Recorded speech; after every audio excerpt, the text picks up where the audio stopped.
السلام علیکم۔ حضور اکرم صلی اللہ علیہ وآلہ وسلم کا نکاح حضرت سیدہ جویریہ بنت حارث رضی اللہ عنہ سے۔ حضرت جویریہ بنت حارث رضی اللہ عنہ کا تعلق عرب قبیلے خزاعہ کی ایک شاخ بنی المصطلق سے تھا۔ ان کے حضور اکرم صلی اللہ علیہ وآلہ وسلم سے نکاح کا تفصیلی ذکر طبقات ابن سعد اور ابن عبد البر کی کتاب الاستیعاب میں مذکور ہے۔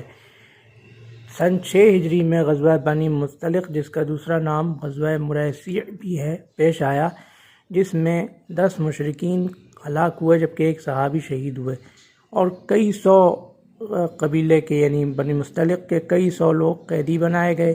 ان میں حضرت جویریہ بنت حارث رضی اللہ عنہ بھی تھیں۔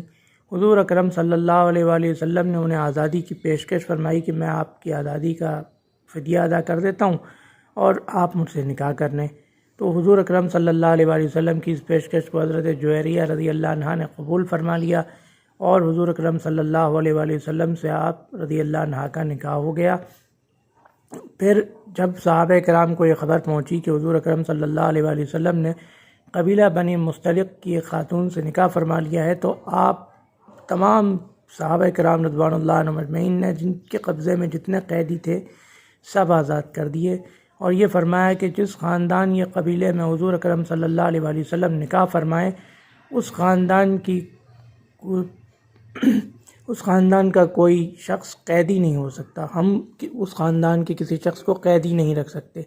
اس بنیاد پر ایک صحابی نے یہ بھی فرمایا کہ ہم نے ایسی کوئی خاتون نہیں دیکھی جن کے نکاح کی وجہ سے ان کے قبیلے کو سکون ملا ہو، یعنی ان کے قبیلے کو اتنی بڑی ملی ہو کہ وہ سب قید ہو گئے، لیکن ایک خاتون کے نکاح کی وجہ سے سب آزاد کر دیے گئے۔ تو یہ تھا حضرت جویریہ بنت حارث رضی اللہ عنہ کے حضور اکرم صلی اللہ علیہ وآلہ وسلم سے نکاح کا مکمل واقعہ۔